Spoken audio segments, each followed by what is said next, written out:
les filtrations physiques, bactériologiques et chimiques qui produisent une eau très pure. La dynamisation qui lui redonne sa vitalité essentielle. Et l'information sonore qui lui confère un principe actif intelligent. Aquadine a débuté il y a 14 ans, en Inde du Sud, à Auroville. Auroville est un projet de construction d'une cité internationale inaugurée en 1968 et supportée depuis cette date par l'UNESCO. C'est une cité dont la vocation est une recherche concrète et expérimentale de l'unité humaine. La lecture du livre passionnant « L'eau, le miracle oublié » de Jacques Collin a complètement transformé l'image que je me faisais de l'eau. Il m'a fait découvrir ses dimensions cachées et la relation primordiale entre la qualité de l'eau de boisson et la santé.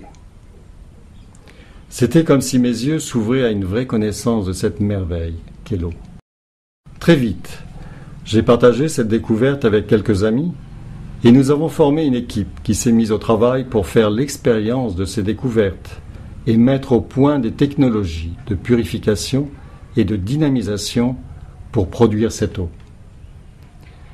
Dans les 3 années qui ont suivi, nous avons mis au point des dispositifs combinant ces 2 fonctions pour offrir cette eau unique aux résidents et aux visiteurs d'Auroville.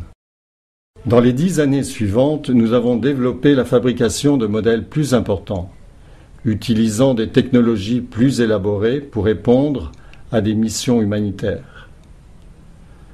Nos actions se sont portées sur l'assistance des réfugiés tibétains en Inde et par la suite sur celle des villages du sud de l'Inde sinistrés par le tsunami. Je suppose que ces missions ont entraîné la fabrication de machines à gros débit. Comment êtes-vous passé du stade expérimental à ce stade-là ? Oui, ça a été un vrai problème à résoudre. Il nous fallait passer de débits très limités de quelques dizaines de litres par jour pour atteindre une quantité de 10 000 litres par jour. Ce challenge nous a conduit à inventer un système très performant et original que nous appelons le biofiltre. En 2 mots, il combine une filtration au charbon actif et colloïde d'argent avec une dynamisation en continu. De surcroît, il intensifie la décontamination chimique et protège les filtres d'une recontamination éventuelle. Toutes nos machines sont équipées de ce biofiltre, y compris la fontaine Mélusine. Comment cette distribution d'eau dynamisée a été reçue par ces populations démunies ? Là, il faut le dire, ça a été une très belle expérience. Dans leur culture, l'eau est très souvent personnifiée sous la forme d'une déesse. Ils ont exprimé à leur façon ce qu'ils ressentaient de cette eau et de ses vertus. Pour eux, cette eau est un don sacré. Tous les témoignages de reconnaissance qu'ils ont manifestés de façon si authentique nous ont beaucoup touchés. Ça a été une espèce de révélation. Nous avons eu cette impression que l'exploration scientifique occidentale rejoignait les vérités intuitives de la sagesse ancienne. C'est à la suite de ces missions et de leurs résultats si positifs que nous avons décidé de faire du don de l'eau notre vocation première. À partir de quand et pour quelles raisons avez-vous décidé de vous lancer sur le marché européen ? C'est en 2005 que nous nous sommes ouverts à l'idée de construire un modèle domestique pour le marché européen.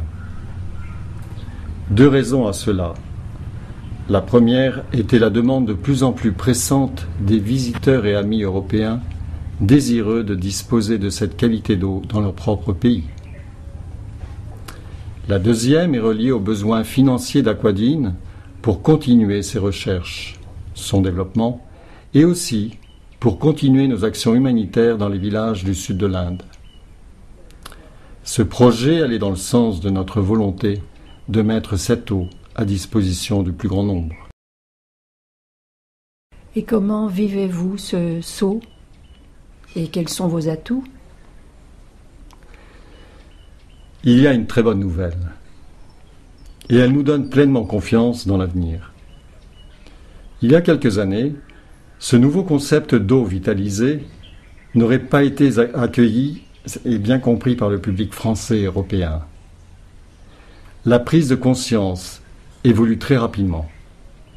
Elle se traduit par une plus grande exigence de qualité et le sens accru de la responsabilité de chacun envers sa propre santé et envers l'écologie. En quelque sorte, ces longues années de recherche et d'expérimentation nous ont préparés à répondre à cette évolution. Les milliers de personnes qui en ont déjà reçu le bénéfice sont le vivant témoignage des vertus de cette eau.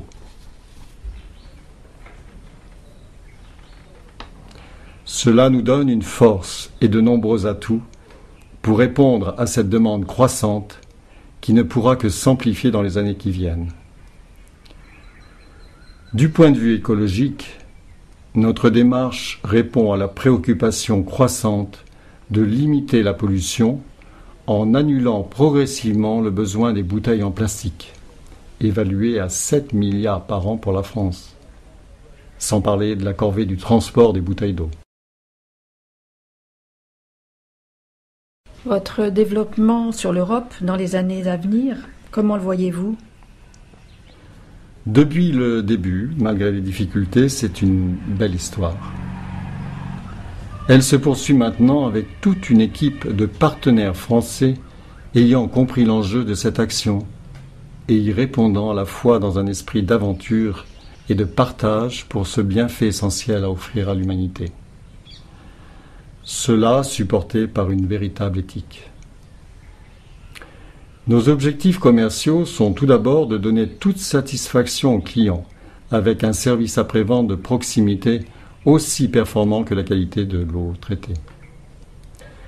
Nos objectifs concernent aussi un effort pour mettre en place des modalités financières innovatrices afin de rendre la fontaine Mélusine accessible à des budgets moyens.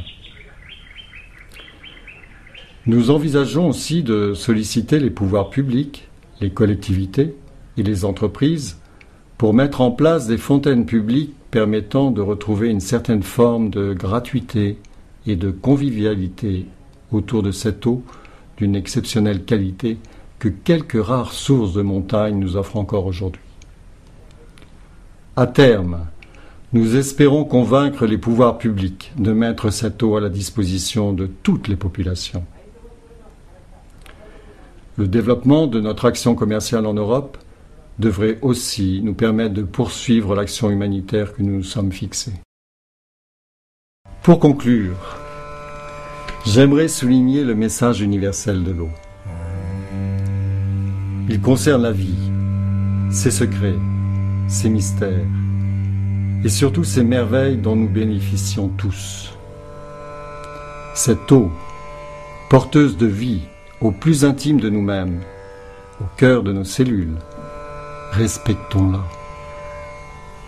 Apprenons à faire de bons choix dans l'exigence d'une qualité maximum où le vivant reprend ses droits pour le bien-être de nos corps et l'harmonie de nos vies. Merci.